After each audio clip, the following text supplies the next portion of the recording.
রাজনৈতিক সম্পৃক্ততা যেন পেশাগত জীবনে বিঘ্ন না ঘটায় চিকিৎসকদের প্রতি আহ্বান প্রধানমন্ত্রীর। বলেন বসে নেই ফ্যাসিবাদের সুবিধাভোগীরা। একটি চক্র খুব সুকৌশলে জ্বালানি কিংবা বিদ্যুৎ সেক্টরকে অস্থিতিশীল করার জন্য বেশ সক্রিয় তারা বিভিন্নভাবে বিভিন্ন বিভ্রান্তিকর বক্তব্য উপস্থাপন করছে। কূটনীতিকদের সামনে জুলাই হত্যার চিত্র তুলে ধরল জামায়াত। রাষ্ট্রপতি নির্বাচন ইস্যুতে সন্ধ্যার বৈঠকে চূড়ান্ত সিদ্ধান্ত। গণভোটে যদি বেশিরভাগ জনগণ হা বলে, তাহলে গণভোটের রায় সবাই বাস্তবায়ন করতে বাধ্য থাকে। তাদের মুখ দিয়ে বললো, আমরাও বললাম যে এই নির্বাচন হলো, যে কায়দায় হোক তারা গেলেন ক্ষমতায়, 2/3 পেয়ে গেলেন, এবার তাদের মানসিকতা বদলে গেল। গণঅভ্যুত্থানের ইতিহাসে দলীয়করণ না করার তাগিদ এনসিপি আহ্বায়কের। স্মৃতি জাদুঘর থেকে সীমান্ত হত্যার স্মৃতিচিহ্ন উধাওয়ের সমালোচনা। আমরা চাই জুলাই গণঅভ্যুত্থান সম্পর্কিত যে কোনো ইতিহাস, বক্তব্য, জাদুঘর সেটা যাতে একটা জাতীয় চরিত্র থাকে, যাতে সেটাকে সবাই ধারণ করতে পারে। 24 5 আগস্টের পর যে আইসি সেলের সব আলামত নষ্ট করা হয়েছে জানালেন চিফ প্রসিকিউটর। 111-এর পর তারেক রহমানকেও নির্যাতন করা হয় সেখানে।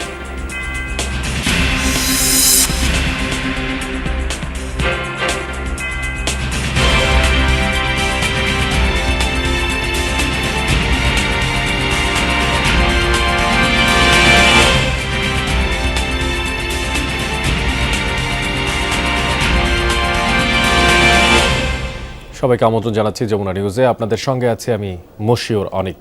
এতক্ষণ শিরোনাম দেখছিলেন, এবার বিস্তারিত। একটি চক্র সুকৌশলে জ্বালানি খাতকে অস্থিতিশীল করার চেষ্টা করে যাচ্ছে বলে অভিযোগ করেছেন প্রধানমন্ত্রী তারেক রহমান। তিনি বলেন, উত্তরাধিকার সূত্রে সমস্যা জর্জরিত জ্বালানি খাত পেয়েছে বর্তমান সরকার।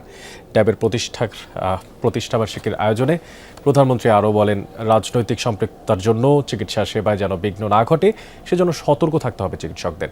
সরকার প্রধান জানান, দ্রুতই হেলথ কার্ড বিতরণ করবে সরকার। ডক্টরস অ্যাসোসিয়েশন অব বাংলাদেশ ড্যাবের 37তম প্রতিষ্ঠাবার্ষিকী উপলক্ষে চিকিৎসক সমাবেশের আয়োজন জাতীয় সংসদ ভবনের এলডি হলে। এতে যোগ দেন প্রধানমন্ত্রী তারেক রহমান। তার সঙ্গে ছিলেন সহধর্মিণী ও জিয়াউর রহমান ফাউন্ডেশনের vice chairman doctor Zubaida Rahman. আমি ড্যাবের প্রতিটি সদস্যকে জানাই আন্তরিক ধন্যবাদ। প্রতিষ্ঠাবার্ষিকী উপলক্ষে আয়োজিত সমাবেশে দেশের বিভিন্ন প্রান্ত থেকে ড্যাবের নেতাকর্মী ও চিকিৎসকরা অংশ নেন। এ সময় শিক্ষার্থী ও চিকিৎসকদের রাজনীতিতে সক্রিয় অংশগ্রহণের যৌক্তিকতা নিয়ে কথা বলেন প্রধানমন্ত্রী তারেক রহমান। একটি গণতান্ত্রিক রাষ্ট্রে যেহেতু রাজনৈতিক সিদ্ধান্ত প্রায় সকল কাজকেই প্রভাবিত করে, সেহেতু শিক্ষার্থী, শিক্ষক কিংবা পেশাজীবী সবাই যার যার মতাদর্শ অনুসারে রাজনৈতিকভাবে সুসংগঠিত থাকবেন বা সচেতন থাকবেন। এটা কোনো অযৌক্তিক কোনো বিষয় নয়। তবে রাজনৈতিক সম্পৃক্ততা যেন নিজেদের পেশাগত দায়িত্ব পালনে বিঘ্ন না ঘটায় বা বিঘ্ন ঘটার কারণ না হয়, সেটি হচ্ছে মোস্ট ইম্পর্টেন্ট। এই ব্যাপারে এখানে উপস্থিত ড্যাবের সকল চিকিৎসক বৃন্দকে আমি সতর্ক থাকার জন্য আহ্বান জানাবো। ক্ষমতা আসার পরপরই জ্বালানি সংকটে তীব্র সমালোচনার মুখে পড়ে তারেক রহমানের সরকার। এই সংকটের জন্য আওয়ামী লীগ সরকারের ভুল নীতিমালাকে দায়ী করেন প্রধানমন্ত্রী। ফ্যাসিবাদের সুবিধাভোগীরা কিন্তু বসে নেই। একটি চক্র খুব সুকৌশলে জ্বালানি কিংবা বিদ্যুৎ সেক্টরকে অস্থিতিশীল করার জন্য বেশ সক্রিয় তারা বিভিন্নভাবে বিভিন্ন বিভ্রান্তিকর বক্তব্য উপস্থাপন করছে। বিগত দিনগুলোতে কোনো নির্দিষ্ট মহলকে সুবিধা পাইয়ে দেওয়ার জন্য যে সকল নীতি গ্রহণ করা হয়েছিল, তার খেসারত সমগ্র দেশের মানুষ এবং বর্তমান সরকারকে বহন করতে হচ্ছে। সেজন্যই পরিকল্পনা আমরা উপস্থাপন করতে পারি, যা বাস্তবায়নের মাধ্যমে এই পেট্রোল বলুন, গ্যাস বলুন বা সামগ্রিকভাবে জ্বালানি খাত বলুন, এর থেকে দেশ এবং দেশের মানুষকে ধীরে ধীরে আমরা সংকট থেকে আমরা বের করে নিয়ে আসতে পারি। প্রতিশ্রুতি অনুযায়ী দ্রুত ই হেলথ কার্ড বিতরণের চেষ্টা চলছে বলে জানান সরকার প্রধান। যত দ্রুত সম্ভব ই হেলথ কার্ড চালু করার কাজ আমরা চেষ্টা করছি বাস্তবায়ন করতে। এর বাইরে প্রতিটি উপজেলা স্বাস্থ্য কমপ্লেক্সকে 101 শয্যা বিশিষ্ট হাসপাতালে উন্নীত করার সিদ্ধান্ত এরই ভিতরে নেওয়া হচ্ছে। এর আগে প্রধানমন্ত্রী তারেক রহমান ও ডাক্তার জোবাইদা রহমান জাতীয় সংসদ ভবনের এলডি হল প্রাঙ্গণে নিম ও অর্জুন গাছের চারা রোপণ করেন। পায়রা উড়িয়ে উদ্বোধন করেন চিকিৎসক সমাবেশের। আরিফিন শাকিল, যমুনা নিউজ, ঢাকা। নিজেরা গণভোটের প্রস্তাব দিলেও ক্ষমতায় গিয়ে বিএনপির মানসিকতা বদলে গিয়েছে বলে অভিযোগ করেছেন বিরোধী দলীয় নেতা ডাক্তার শফিকুর রহমান। তিনি বলেন, সংবিধান সংস্কার কমিটি না থাকলে 2026 সালের নির্বাচনেও সংবিধানে নেই। সকালে সরকারি বাসভবনে কূটনীতিকদের জন্য জুলাই অভ্যুত্থানের চিত্র প্রদর্শনীর আয়োজন শেষে গণমাধ্যমকে এসব কথা বলেন জামায়াত আমির। 3 দিনব্যাপী আয়োজনের শেষ দিনে প্রদর্শনী দেখতে যান বাংলাদেশে নিযুক্ত বিভিন্ন দেশের কূটনীতিকরা। এ সময় বাংলাদেশের অভ্যুদয় থেকে শুরু করে জুলাই 24-এর গণ অভ্যুত্থান পর্যন্ত বিভিন্ন সময়ের গুরুত্বপূর্ণ আলোকচিত্র কূটনীতিকদের ঘুরে দেখান বিরোধী দলীয় নেতা। প্রদর্শনী শেষে নিজেদের মতামত লিখে তা প্রতীকী ডাকবাক্সে জমা দেন আগত কূটনীতিকরা। পরে গণমাধ্যমের সঙ্গে কথা বলেন জামাত আমির ও বিরোধী দলীয় নেতা ডাক্তার শফিকুর রহমান। বলেন, বিগত আওয়ামী লীগ সরকারের লাগামহীন দুর্নীতি আর বিরোধী মতের উপর অত্যাচারের ফল হিসেবেই সংগঠিত হয় জুলাই 24-এর গণ অভ্যুত্থান। সমাজের কোনো শ্রেণী পেশার মানুষ, কোনো ধর্মে বর্ণের মানুষ এদের হাত থেকে রেহাই পায়। কার্যত তারা দেশের মালিক বনে গিয়েছিলেন আর জনগণকে তারা তাদের প্রজা মনে করতেন।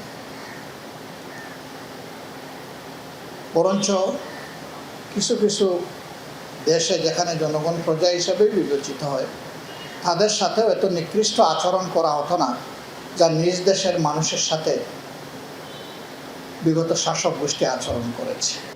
বিএনপি সরকার সংবিধান সংস্কার ও জুলাই সনদ বাস্তবায়ন ইস্যুতে জনগণের আকাঙ্ক্ষা বাস্তবায়নে গড়িমসি করছে বলে অভিযোগ তোলেন বিরোধী দলীয় নেতা। সংসদে দাবি না মানায় জনগণকে সঙ্গে নিয়ে বিরোধী দল রাজপথের আন্দোলনে আছে বলে উল্লেখ করেন ডাক্তার শফিকুর রহমান। গণভোটে যদি বেশিরভাগ জনগণ হা বলে, তাহলে গণভোটের রায় সবাই বাস্তবায়ন করতে বাধ্য থাকবে। তাদের মুখ দিয়ে বললো, আমরাও বললাম যে এই নির্বাচন হলো, যে কায়দায় হোক তারা গেলেন ক্ষমতায়, 2/3 পেয়ে গেলেন, এবার তাদের মানসিকতা বদলে গেল। দুইটা শপথ নেওয়ার কথা, একটা নিলেন আর একটা নিলেন না। তারা বলতেছেন এটা সংবিধানে নেই। ভাই, সংবিধান তো 26 সালের নির্বাচনও নেই। এটা তো জাতির প্রয়োজনে, will of the people is the supreme law. জনগণের অভিপ্রায় হচ্ছে সবচেয়ে বড় আইন। সেই অভিপ্রায়ের ভিত্তিতেই সরকার গঠন হয়েছে, সেই অভিপ্রায়ের ভিত্তিতেই ঐকমত্য কমিশন হয়েছে, সেই অভিপ্রায়ের ভিত্তিতেই গণভোটের আয়োজন করা হয়েছে, সংসদ নির্বাচনের আয়োজন করা হয়েছে। জামাত আমির পরে যোগ দেন দলের ওলামা কমিটির জাতীয় সম্মেলনে। এ সময় উস্কানিমূলক বক্তব্য দেয়া থেকে বিরত থাকতে দলীয় নেতাকর্মীদের নির্দেশ দেন তিনি। আমরা দুনিয়ায় যুদ্ধ চাই না, শান্তি চাই। কিন্তু আমার ঘাড়ে কেউ যদি যুদ্ধ চাপিয়ে দেয়, আমাকে তো ডিফেন্স নিতে হবে না? ইসলামের প্রত্যেকটা গাজওয়া ছিল ডিফেন্সিভ। নির্দিষ্ট তথ্যের ভিত্তিতে সংগঠিত হয়েছে। আক্রমণ করা হবে, মাটির সাথে মিশিয়ে দেওয়া। রিয়াজ রায়হান, যমুনা নিউজ, ঢাকা। কোনো দলের নয়, জুলাই গণ অভ্যুত্থান স্মৃতি জাদুঘরে তুলে ধরা হোক জাতীয় পর্যায়ের ইতিহাস, এমন দাবি জানিয়েছেন এনসিপির আহ্বায়ক নাহিদ ইসলাম। সকালে জাদুঘর পরিদর্শন করে এনসিপির 50 সদস্যের একটি প্রতিনিধি দল। নাহিদ ইসলাম সেখানে অভিযোগ করেন, ফেলানী হত্যা সহ সীমান্ত নির্যাতনের অনেক স্মৃতিচিহ্ন সরিয়ে নেওয়া হয়েছে। এর বদলে আওয়ামী লীগ আমলে বিএনপি নেতাকর্মীদের হয়রানির চিত্র বাড়ানো হয়েছে। রয়েছে দলীয় নানা বক্তব্য। 5 আগস্ট উদ্বোধনের পরদিন সর্বসাধারণের জন্য উন্মুক্ত হয় জুলাই গণ অভ্যুত্থান স্মৃতি জাদুঘর। সকালে পরিদর্শনে যায় এনসিপির একটি প্রতিনিধি দল। তারা ঘুরে দেখেন জাদুঘরের বিভিন্ন অংশ। নিচতলায় শেখ হাসিনার আমলে হওয়া গুম খুনের নানান প্রামাণ্যচিত্র ও স্মৃতিচিহ্ন সাজানো। দ্বিতীয় তলায় জুলাইয়ের বিভিন্ন আলোকচিত্র, ভিডিও, নথিপত্র ও শহীদদের ব্যবহৃত সামগ্রী, যা ঘুরে ঘুরে দেখে প্রতিনিধি দল। তারা ঢোকেন প্রতীকী আয়না ঘরেও।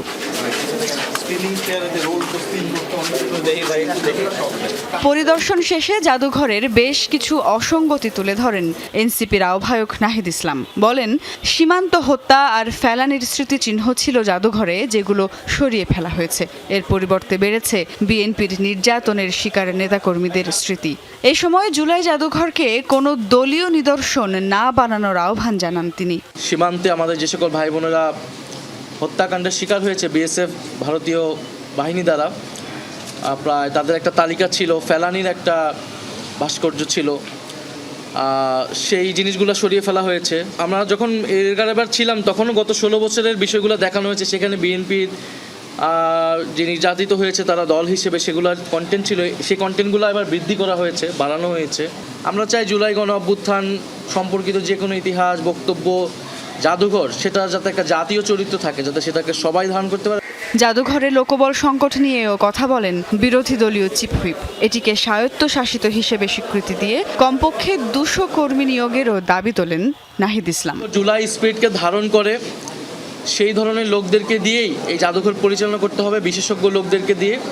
ফলে এটার একটা স্বায়ত্তশাসিত কাঠামো প্রয়োজন, আইন প্রয়োজন, এবং প্রায় 200-র মতো জনবল এখানে প্রয়োজন। তো এখন পর্যন্ত 15 থেকে 20 জন আছে এবং তারা ভলেন্টিয়ার দিয়ে আপাতত চালাচ্ছে। তো এইভাবে কিন্তু এটা খুবই ঝুঁকির মধ্যে এই জাদুঘরটা, নিরাপত্তাহীনতা এবং ঝুঁকির মধ্যে এই জাদুঘরটা আছে। বেলা 11টা থেকে জনসাধারণের জন্য খুলে দেয়া হয় প্রবেশ গেট।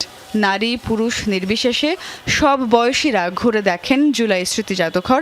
অনেকেই করেন 24-এর স্মৃতিচারণ। প্রজন্ম থেকে প্রজন্ম যাতে শেখ হাসিনা ও তার ফ্যাসিজমের গল্পগুলো পৌঁছে যায়, তাই সন্তানদেরও সঙ্গে এনেছেন অভিভাবকরা। সুমাইয়া ঐশী, যমুনা নিউজ, ঢাকা। 11টার সময় বর্তমান প্রধানমন্ত্রী তারেক রহমানকেও জেআইসিতে বন্দি রেখে নির্যাতন করা হয়েছিল। 5 আগস্টের পর ওই সেলের সব আলামত নষ্ট করা হয়েছে বলেছেন আন্তর্জাতিক অপরাধ ট্রাইব্যুনালের চিফ প্রসিকিউটর আমিনুল ইসলাম। ঢাকা সেনানিবাসে ডিজিএফআই সদর দপ্তরে আয়নাঘর খ্যাত গোপন বন্দিশালা জয়েন্ট ইন্ট্রোগেশন সেল পরিদর্শন করেন আন্তর্জাতিক অপরাধ ট্রাইব্যুনালের 3 জন বিচারপতি সহ প্রসিকিউশন টিম। পরিদর্শনের পর চিফ প্রসিকিউটর বলেন, ন্যায় বিচারের জন্য সহায়ক হবে এই পরিদর্শন। তাদের সাথে পরিদর্শন করেন গুমের ঘটনায় অভিযুক্ত সেনা কর্মকর্তাদের আইনজীবীরাও। জেআইসি সেলে গুমের অভিযোগে সাবেক প্রধানমন্ত্রী সহ শেখ হাসিনা এবং সহ 13 জনের বিরুদ্ধে আন্তর্জাতিক অপরাধ ট্রাইব্যুনালে বিচার চলমান রয়েছে। সেই মামলার বিচারের অংশ হিসেবেই তারা আজ ঘটনাস্থল পরিদর্শন করেছেন। মামলায় অভিযুক্ত 13 জনের মধ্যে ডিজিএফআই এর সাবেক 5 জন মহাপরিচালক এবং 5 জন পরিচালক রয়েছে। জনাব তারেক রহমানকে আজকের যে জেআইসি সেলটি আমরা পরিদর্শন করেছি তারই কোনো একটি কামরায় তাকেও কিন্তু সেখানে আনা হয়েছে, তার উপরে নির্যাতন করা হয়েছিল। এটাও কিন্তু আমাদের ইনভেস্টিগেশনে বিভিন্ন সাক্ষীদের মুখের বর্ণনা থেকে সেই তথ্যও পাওয়া গেছে এবং পর্যায়ক্রমে এগুলি বিচারে রিফ্লেকশন হবে। ঢাকা চট্টগ্রাম মহাসড়কের কুমিল্লা অংশের আমতলী আলেখার চর থেকে কোটবাড়ি 6 কিলোমিটার দীর্ঘ যানজটের সৃষ্টি হয়েছে। চরম ভোগান্তিতে যাত্রী ও চালকরা। সকাল থেকেই মহাসড়কে দীর্ঘ যানজট ছিল। বেলা বাড়ার পর তা কিছুটা কমে আসে। হাইওয়ে পুলিশ জানিয়েছে, মহাসড়কের আমতলী এলাকায় ঢাকামুখী অংশ দীর্ঘদিন ধরেই খানাখন্দে ভর্তি। গতকাল সেখানে এক দফায় অস্থায়ী সংস্কার কাজ শুরু হয়। পুরোপুরি সংস্কার কাজ শেষ হলে যান চলাচল স্বাভাবিক হয়ে আসবে বলে জানিয়েছে পুলিশ। এদিকে গতকালও একই স্থানে দীর্ঘ যানজটের কারণে দুর্ভোগে পড়েন চলাচলকারীরা। আবার যাবো এন্টারমেন্ট গাড়ি জোগাই পেয়েছি না। কালকে জ্যাম ছিল, কালকে গাড়ি থাকতে যাচ্ছিলাম চট্টগ্রাম, আসি নাই। তো আজকে সকালবেলা বড় বড় রওনা দিচ্ছি, এখন বেলতুলি থেকে এখন জামা করে দিচ্ছি। এখন আল্লাহ জানে কখন ক্যান্টনমেন্ট পার হবো। আজকে 2 দিন যাবত যাত্রীদেরও ভোগান্তি, আমাদেরও ভোগান্তি। নাই। 3 জেলায় সড়ক দুর্ঘটনায় 7 জন নিহত হয়েছে। এসব ঘটনায় আহত হয় আরও 6 জন। সকালে নাটোরের গুরুদাসপুরে বাসের ধাক্কায় নসিমনে থাকা 3 জন নিহত হন। বনপাড়া হাটি কুমরুল মহাসড়কের নয়াবাজারে এই ঘটনা ঘটে। পুলিশ জানায়, ঢাকা থেকে রাজশাহীগামী একটি বাস বিপরীত দিক থেকে আসা নসিমনকে ধাক্কা দিলে ঘটনাস্থলে নিহত হন 1 জন। আহতদের উদ্ধার করে হাসপাতালে নিলে চিকিৎসাধীন অবস্থায় মৃত্যু হয় আরও 2 জনের। পরে আহত অন্য 3 জনকে রাজশাহী মেডিকেল কলেজ হাসপাতালে নেওয়া হলে মৃত্যু হয় আরও 1 জনের। এদিকে কিশোরগঞ্জের পাকুন্দিয়ায় অনন্যা পরিবহনের একটি বাসের চাপায় অটোরিকশার চালকসহ 1 যাত্রী নিহত হয়েছেন। গুরুতর আহত 2 জন। পুলিশ জানায়, সকাল 6টার দিকে টোক থেকে কিশোরগঞ্জগামী একটি বাস বরাটিয়া বাজার চৌরাস্তা এলাকায় পৌঁছালে চালক নিয়ন্ত্রণ হারান। এই সময় বাসটি অটোরিকশাকে চাপা দিলে চালক ও 1 যাত্রী নিহত হন। গুরুতর আহত হন আরও 2 জন। এছাড়াও ঠাকুরগাঁয়ে মোটরসাইকেলের ধাক্কায় 1 পথচারী নিহত হয়েছে। দিল্লিতে বসে শেখ হাসিনা যেভাবে বিশ্ব মিডিয়ায় কথা বলছেন, তাতে ভারতের সঙ্গে বাংলাদেশের কূটনৈতিক সম্পর্ক টিকিয়ে রাখা কঠিন বলে মন্তব্য করেছেন স্বরাষ্ট্রমন্ত্রী সালাউদ্দিন আহমেদ। তিনি জানান, ভারত একদিকে হাসিনা কার্ড খেলবে আর অন্যদিকে বাংলাদেশের বন্ধু থাকতে চাইবে তা হতে পারে না। সকালে ঢাকা বিশ্ববিদ্যালয়ের সিনেট ভবনে এক আলোচনায় তিনি এইসব কথা বলেন। জুলাই গণ অভ্যুত্থানের 2 বছর পূর্তি উপলক্ষে ঢাকা বিশ্ববিদ্যালয়ের সিনেট ভবনে আয়োজন করা হয় বিশেষ আলোচনা সভার। এতে উঠে আসে ফ্যাসিস্ট সরকার পতনে বিশ্ববিদ্যালয়ের শিক্ষকদের ভূমিকা। বক্তব্য রাখেন জুলাই আন্দোলনে শহীদ পরিবারের সদস্যরাও। আমি এখানে আসতে পারতাম না, এখানে আমার ছেলে আমার এত বড় মঞ্চে আসার সুযোগ করে দিয়েছে, আলহামদুলিল্লাহ। অনুষ্ঠানে স্বরাষ্ট্রমন্ত্রী সালাউদ্দিন আহমদ বলেন, ভারত সরকার শেখ হাসিনাকে বক্তব্য দেবার যে সুযোগ করে দিয়েছে তা দুদেশের বন্ধুত্বপূর্ণ সম্পর্কের পরিপন্থী। আমরা বাংলাদেশের স্বার্থকে সমুন্নত রেখে on the basis of mutual dignity and respect and on the basis of the sovereign equality আমরা আপনাদের সাথে সম্পর্ক রাখবো। তার মানে এই না আপনারা হাসিনা কার্ড খেলবেন আর বাংলাদেশের সাথে বন্ধুত্বপূর্ণ সম্পর্ক চাইবেন, দুটো বিপরীতমুখী। আশা করি ভারতীয় কর্তৃপক্ষ, ভারত সরকার বিষয়টি বুঝবেন। বিএনপির সিনিয়র যুগ্ম মহাসচিব রুহুল কবির রিজভী আহমেদ প্রশ্ন রাখেন, প্রধানমন্ত্রীর চীন সফর, তিস্তা ব্যারেজ, চীন মায়ানমার বাংলাদেশ করিডোর, এসব কারণেই কি ভারত হাসিনার কার্ড খেলছে? এটা কি মিউচুয়াল রেসপেক্টের নজির? আপনি পলাতক একজন ফ্যাসিস্টকে, যে বাংলাদেশের এত শিশু, শ্রমিক, ছাত্রকে হত্যা করে পালালো, তাকে আপনি কথা বলার সুযোগ দিচ্ছেন? এটা তো মানে ইকুয়াল সভরেনিটির প্রতি, সভরেন ইকুয়ালিটির প্রতি তো এটা কোনো ধরনের সম্মান দেখানো নয়। জুলাই কারো একার সম্পত্তি না। জুলাই আন্দোলনে দেশের সব শ্রেণী পেশার মানুষ অংশ নিয়েছে। তাই জুলাই চেতনাকে ধারণ করে দেশকে এগিয়ে নিয়ে যাবার প্রত্যয় ব্যক্ত করেন বক্তারা। নতুন করে ফ্যাসিবাদ তৈরি হোক সেটা আমরা চাইব না। রাব্বি সিদ্দিকী, যমুনা নিউজ, ঢাকা। অনেকেই নানা অপপ্রচারের মাধ্যমে সরকারের কাজে বাধা সৃষ্টি করছে বলে অভিযোগ করেছেন প্রধানমন্ত্রীর রাজনৈতিক উপদেষ্টা রুহুল কবির রিজভী। তিনি বলেন, এইসব ষড়যন্ত্র বন্ধ হয়ে যাবে যখন তারেক রহমানের কাজের অংশগুলো দলিল হিসেবে জনগণের হাতে পৌঁছে যাবে। সকালে ঢাকা রিপোর্টার্স ইউনিটে প্রধানমন্ত্রী তারেক রহমানের 5 মাসের উন্নয়ন যাত্রা নামক গ্রন্থের মোড়ক উন্মোচন অনুষ্ঠানে এসব কথা বলেন তিনি। তিনি আরও বলেন, সরকারের যে কোনো গাফিলতি হলে তা শক্ত হাতে ব্যবস্থা নিচ্ছেন প্রধানমন্ত্রী, আর জনগণের কাছে সরকারের দেয়া প্রতিশ্রুতি রক্ষার চেষ্টা করে যাচ্ছেন তিনি। সরকারের ইতিবাচক বিষয়গুলো জনগণের সামনে তুলে ধরাও আহ্বান জানান রিজভী আহমেদ।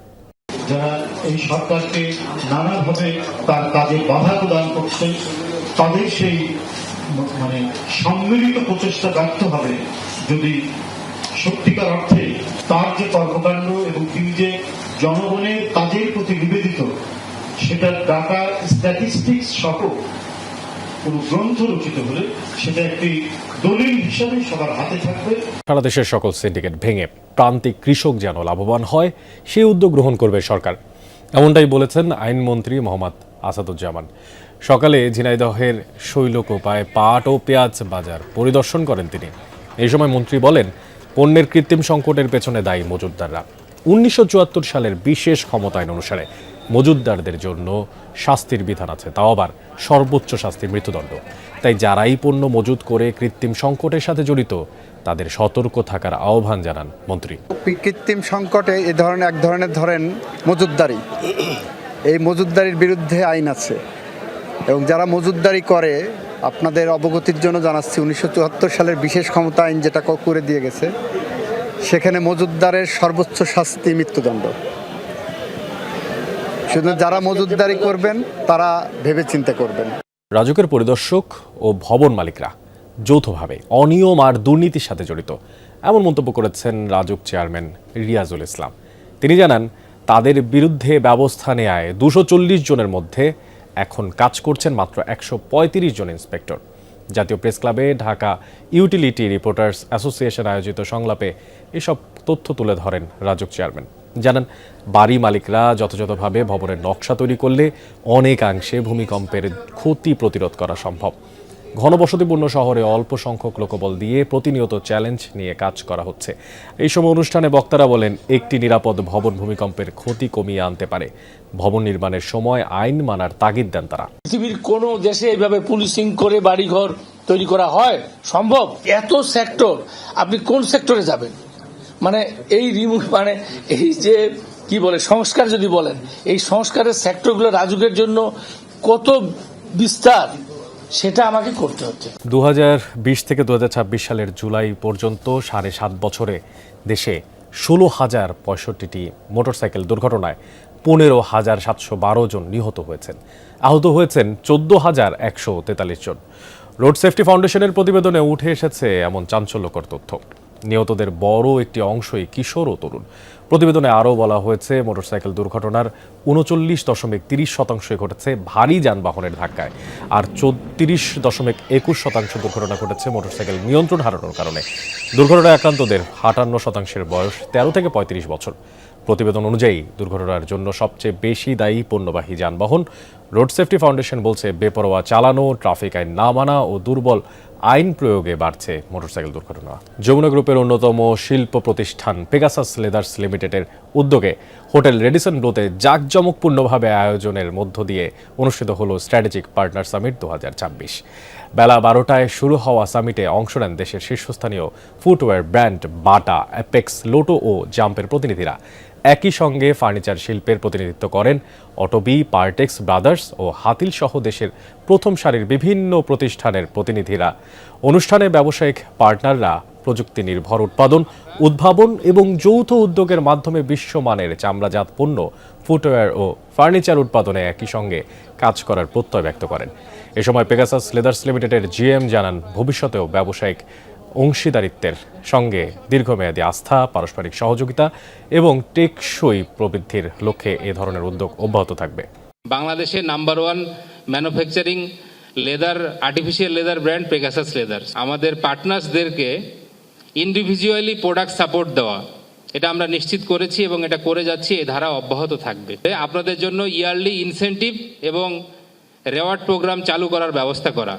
একদিনের বেশি সময় ধরে রোমের ফিউমিচিনো আন্তর্জাতিক বিমানবন্দরে আটকে রয়েছেন বিমান বাংলাদেশ এয়ারলাইন্সের 259 জন যাত্রী। গতকাল আটকে পড়া ওই যাত্রীদের আবাসিক হোটেলে নেওয়ার কথা থাকলেও তাদের কোনো হোটেলে নেওয়া হয়নি, করা হয়নি কোনো খাবারের ব্যবস্থাও। যাত্রীদের মধ্য থেকে সামাজিক যোগাযোগ মাধ্যমে দেওয়া একটি পোস্ট থেকে জানা যায়, ঘন্টার পর ঘন্টা অপেক্ষা করেও কর্তৃপক্ষের কাছ থেকে স্পষ্ট কোনো তথ্য পাননি তারা। এমনকি কখন ফ্লাইট ছাড়বে সে বিষয়েও কোনো তথ্য যাত্রীদেরকে এখন পর্যন্ত জানানো হয়নি।